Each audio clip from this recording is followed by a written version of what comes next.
नमस्कार, मैं हूं आपके साथ डॉक्टर नशरा खान चौधरी। आप सभी का स्वागत है। लीजिए बात करते हैं एक अहम मुद्दे की। हमारा जो देश है उसे कहा जाता है बवालों का देश। जिस तरह से बवाल होते रहते हैं तो एक ना एक बवाल हमेशा होता ही रहता है। जिस दिन बवाल ना हो तो ऐसा लगता है कि हम किस देश में रह रहे हैं, हमारे देश के राजनेता आखिर कहाँ चले गए। तो अभी जो ताज़ा मामला चल रहा है वो है औरंगज़ेब का। मुग़ल बादशाह औरंगज़ेब पर AIMIM के अकबरुद्दीन ओवैसी ने फूल पेश किए। औरंगाबाद वो पहुंचे थे और वहां पर जाकर चादर पेश की और फूल पेश किए। उसके बाद तो पूरी तरह से महाराष्ट्र में बवाल मच गया। सभी राजनेताओं का रुख महाराष्ट्र की ओर हो गया और सभी अपनी प्रतिक्रियाएं देने लग गए। तो सबसे पहले हम बात करेंगे बीजेपी के नेता राम कदम की। उनका तो कहना है कि अकबरुद्दीन ओवैसी ने हिंदुओं की भावनाओं को ठेस पहुंचाई है।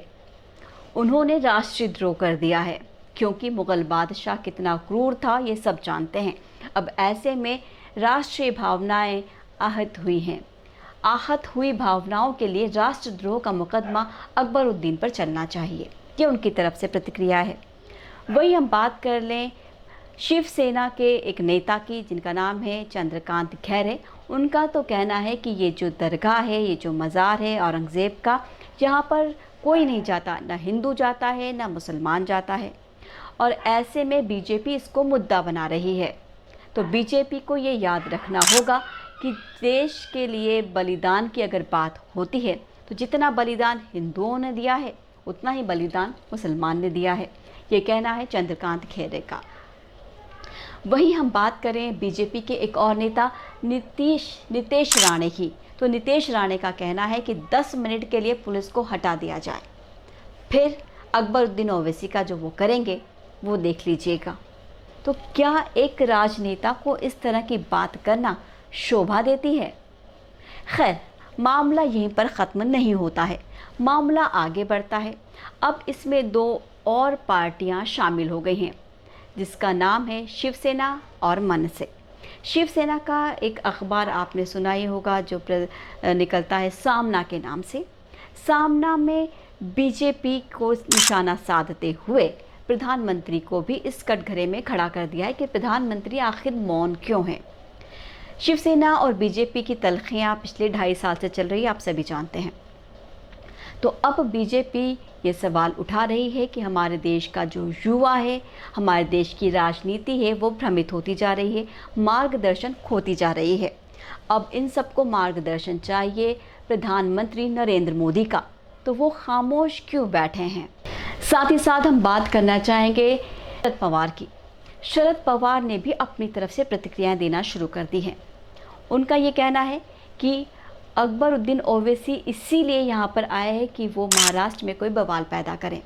हमारा जो राज्य है वो शांतिपूर्ण तरीके से बैठा हुआ है, शांति से यहाँ सब कुछ चल रहा है, तो वो नहीं चले, और यही उनकी मंशा है और इसीलिए उन्होंने ये कदम उठाया है। तो लीजिए अब हम बताना चाहेंगे आपको कि अकबरुद्दीन ओवैसी के बचाव में कौन आया है। उन्हीं की पार्टी के नेता और औरंगाबाद के सांसद इम्तियाज़ जलील का कहना है कि अकबरुद्दीन ओवैसी जो यहाँ पहुँचे थे, उनका मकसद था एक फ्री स्कूल वो शुरू करने जा रहे हैं, जहाँ पर हर धर्म के बच्चों को तालीम दी जाएगी। उसकी आधारशिला वो रखने आए थे।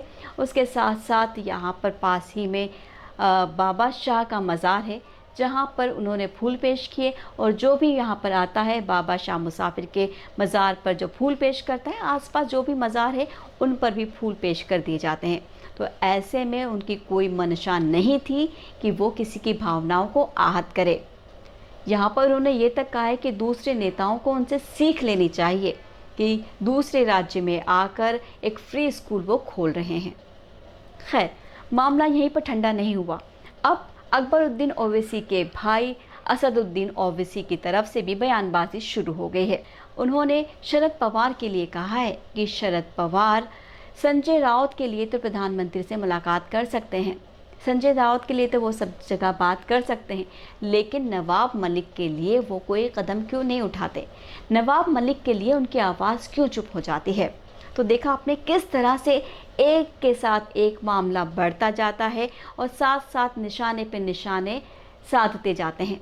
अब हम कहना चाहेंगे कि जब हाँ बात आती है युवाओं की, पीएम नरेंद्र मोदी पर जब सामना में वार किया गया, उन्हें जब कहा गया, उन पर निशाना जो साधा गया कि युवा जो भटकता जा रहा है उसके लिए क्या किया जा रहा है, तो वहीं वरुण गांधी बीजेपी के जो सांसद है वो भी ट्वीट करके कहते हैं कि हमारे देश के युवाओं के लिए, बेरोजगारों के लिए 62 लाख पद खाली पड़े हुए थे और उन पद पर जो बजट आवंटित हुआ था वो कहाँ गया।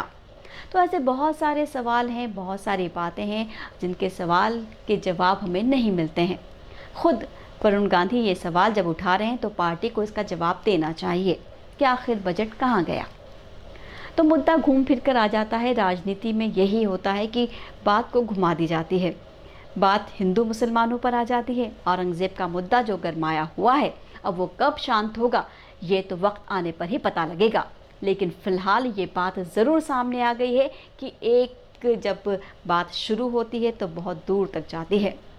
खैर, ऐसे और मुद्दे लेकर हम हाजिर होंगे। फ़िलहाल मुझे दीजिए इजाज़त। नमस्कार।